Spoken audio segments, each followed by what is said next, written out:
Hello everyone, आप सब देख रहे हैं फूड एंड हेल्थ 999 चैनल। आज मैं आप सबको बताने जा रही हूँ बीपी के बारे में, जो कि जानना सभी को काफ़ी ज़रूरी है। जिसको बीपी है उसे भी, और जिसको बीपी नहीं है उसे भी। ब्लड प्रेशर के बारे में आपको ये बात पता होनी ही चाहिए। ब्लड प्रेशर के बारे में मैं आज कुछ टॉपिक पर बात करने जा रही हूँ। जैसा ये ब्लड प्रेशर होता क्या है, नॉर्मल ब्लड प्रेशर क्या होता है, हाई ब्लड प्रेशर क्या होता है, एलिवेटेड ब्लड प्रेशर क्या होता है, और ब्लड प्रेशर के कारण क्या हैं, इसके सिम्टम्स क्या हैं, और सबसे बड़ी बात, हम इससे कैसे प्रिवेंट हो, इससे कैसे हम बचाव कर सकते हैं, ये सब के बारे में आज मैं डिस्कस करने वाली हूँ। इन सब टॉपिक को आप लोग को जानना बहुत ज़रूरी है, इसलिए आप मेरे वीडियो को एंड तक देखते रहिए।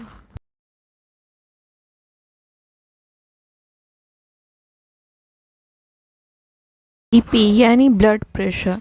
ब्लड प्रेशर है क्या, ब्लड प्रेशर किसको कहते हैं, आइए हम जानते हैं इसके बारे में। हार्ट यानी हमारा दिल खून को पंप करके पूरे बॉडी में पहुंचाता है, जिससे ऑक्सीजन और एनर्जी पूरे बॉडी को मिलती है। मीन्स ब्लड धमनियों की दीवारों पर जिस प्रेशर को डालते हुए आगे बढ़ता है उसे बीपी कहा जाता है। बीपी यानी ब्लड प्रेशर बढ़ने से धमनियों और दिल पर दबाव पड़ता है, जिससे हार्ट अटैक या दूसरी परेशानियां पैदा हो सकती हैं।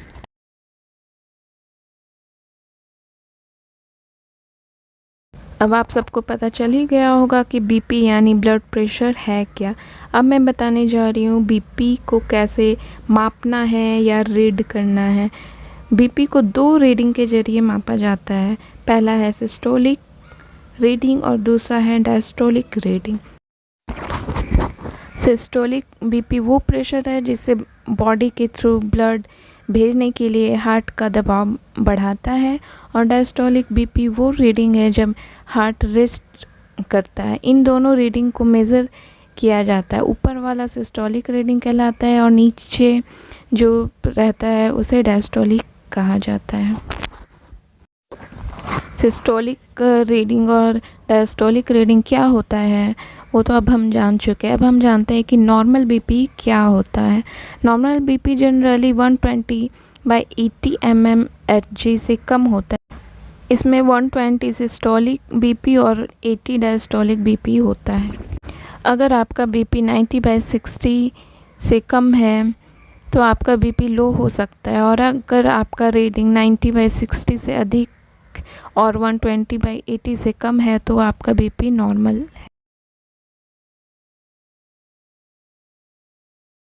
चलिए अब जानते हैं कि हाई बीपी का रेंज क्या होता है।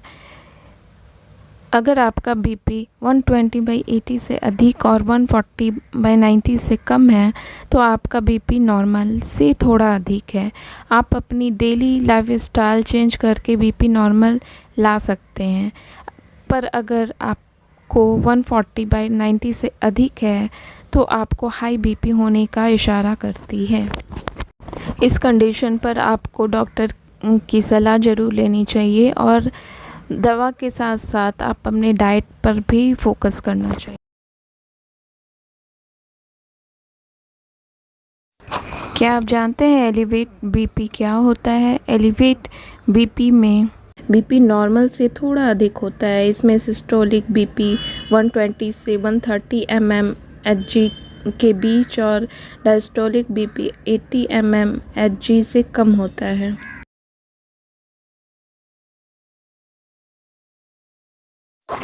अब हम जानते हैं कि हाई बीपी के सिम्टम्स क्या होते हैं, यानी लक्षण क्या होते हैं। इनमें से कुछ सिम्टम्स हैं जैसे नाक से खून बहना, सिर दर्द होना, सांस लेने में दिक्कत आना, चक्कर आना, सीने में दर्द होना, यूरिन में ब्लड आना। ये सब कुछ लक्षण हैं। अब हमने हाई बीपी के सिम्टम्स को तो जान लिया। अब हम देखते हैं कि हाई बीपी के कारण क्या क्या हो सकते हैं, जैसे बढ़ती उम्र, आनुवंशिकता, मोटापा, एक्सरसाइज ना करना, स्मोकिंग, ड्रिंक करना, बहुत ज़्यादा शराब पीना, ज़्यादा नमक का सेवन करना, स्ट्रेस में रहना और प्रेगनेंसी के ड्यूरेशन में भी बीपी हाई हो सकता है, और वसा युक्त खाना खाना, ये सब कुछ कारण है जिससे बीपी हाई हो सकता है।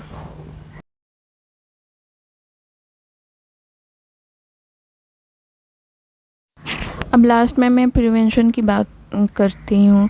अब प्रिवेंशन करके आप हाई बीपी को थोड़ा कंट्रोल कर सकते हैं।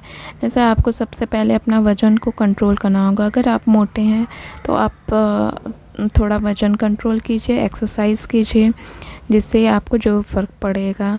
स्मोकिंग करना आपके लिए हानिकारक हो सकता है। शराब पीना आप कम करें, वो भी आपके लिए हानिकारक हो सकता है। और सबसे बड़ी बात, आपको अच्छी नींद लेना बहुत ज़रूरी है। 7 से 8 घंटे की नींद आपके लिए बहुत ही ज़्यादा ज़रूरी है। और आप अपने डाइट पर भी फोकस करें, अच्छी डाइट पर। सबसे ज़रूरी बात यह है कि जिनको बीपी हाई है उनको नमक का सेवन कम करना चाहिए, नहीं तो बीपी बढ़ सकता है। आप सबको ये इन्फॉर्मेशन कैसी लगी, आप मुझे कमेंट बॉक्स में ज़रूर बताइए। अगर आप लोग को ऐसी इन्फॉर्मेशन और चाहिए तो आप मेरे चैनल को सब्सक्राइब करना बिल्कुल ना भूलिए। Thank you.